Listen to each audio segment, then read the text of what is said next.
Americans love gift cards. The U.S. is the world's biggest market for gift cards by a long shot. The plastic cash substitute has been the most popular holiday item on shoppers' lists for 13 years in a row as of 2007. In 2019, U.S. consumers loaded up on gift cards from brands like Starbucks, Amazon, and Home Depot to the tune of about $98 billion, a 90% increase from 2005. But a lot of that money is winding up at the bottom of dresser drawers and forgotten in wallets. That's a lot of money. And so across America at any given time, there could be unclaimed, unused balances on gift cards that do equate into the billions of dollars. About $3 billion in gift card cash goes unspent every year. Companies sell gift cards to build brand loyalty and drive foot traffic. And as a bonus, shoppers generally end up spending more than the amount of the card. But for some reason, a lot of people don't use their cards. And that's leaving a lot of money on the table. So what happens to gift card money that hasn't been spent? Gift cards provide retail companies with a big injection of capital as they wait for their cards to be redeemed. Closed-loop gift cards, like a Starbucks gift card, can only be redeemed at the merchant on the card. Open-loop gift cards, like a Visa gift card, can be redeemed wherever the card is accepted. For the purpose of this story, we're going to be talking about closed-loop gift cards. According to WalletHub, the most popular gift cards for 2019 were from Amazon, Walmart, and Target. When a customer purchases a gift card for $100, it's not really $100 of revenue for the retailer, because sometime in the future, someone is going to come in to redeem that gift card and they have to be given $100 worth of merchandise. So it's sort of an advanced payment for that item. Gift cards are recognized as revenue when they're redeemed for the good or service being sold at that retailer. In 2019, Amazon had $3.3 billion worth of unredeemed gift cards on the books. Walmart had $1.9 billion in deferred gift card revenue, and Starbucks had unused gift cards worth $1.2 billion. Gift cards are usually spent within the first year, but if you're one of the consumers who has sat on a gift card for longer than 12 months, you're not alone. Some gift cards are never fully redeemed. I think that people forget that they have them, or they're maybe for places that they're not that interested in. If they've received the gift card as a gift, maybe it's to a store that they're not that interested in. And then it just sits there unused. According to the MERCATOR advisory group, about 2 to 4% of gift card money goes unused every year. That adds up to between $2 to $4 billion just in the U.S. Leftover money in the gift card industry is called breakage. Breakage is the amount of card that's left on the amount of money that's left on a gift card that gets unredeemed.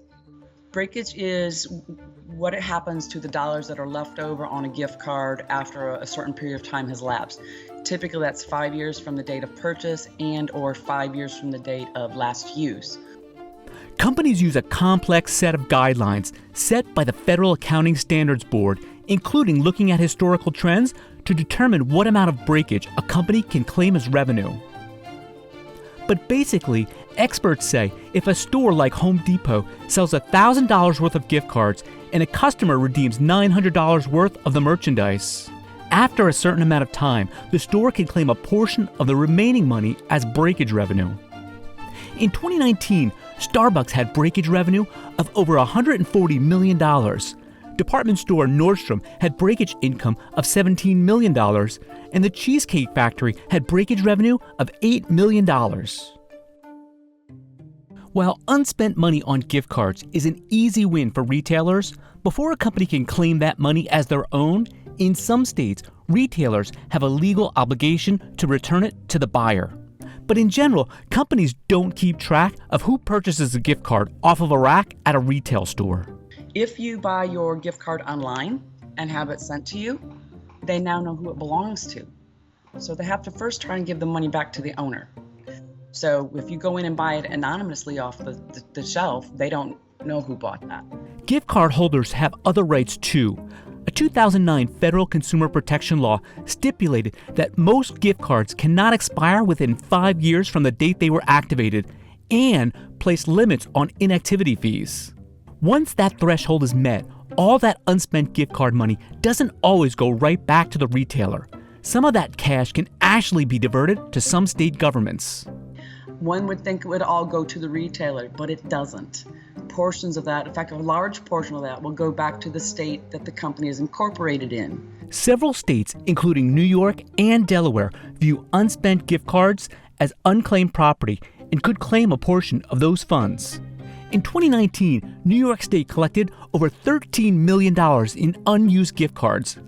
Delaware also actively tries to claim unspent gift card money. And as we all know, there's a vast majority of the businesses in the United States that are actually based and chartered, registered out of the state of Delaware. And so therefore, Delaware has kind of an unfair advantage in that they have access to money that the other states wouldn't. In 2019, a Delaware judge ordered internet retailer Overstock.com to transfer nearly $3 million after the state sued for not turning over unused gift cards. So every state has its own rules. And so depending on where you're incorporated, depends on where those dollars are going to flow. And then they also argue between the states that they have all the stores in versus where the state they're incorporated in. So they fight for this money. The governments fight for the money.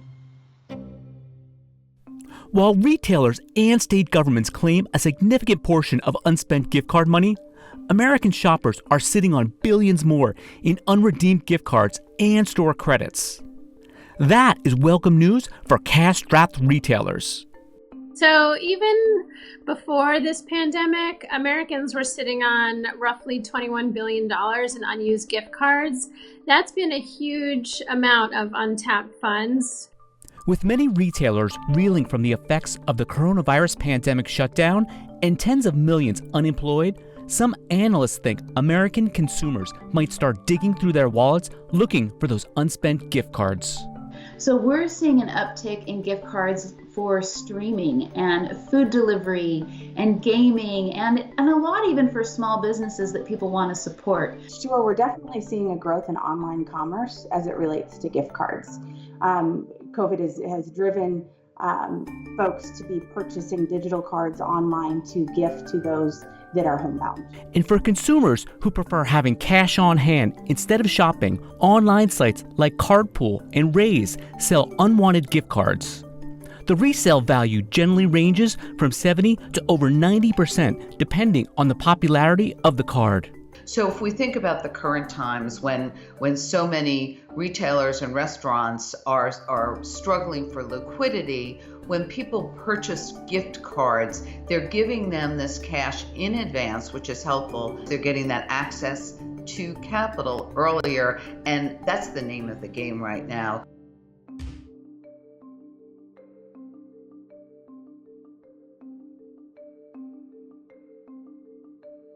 Invest in you. Ready, set, grow. CNBC and Acorns.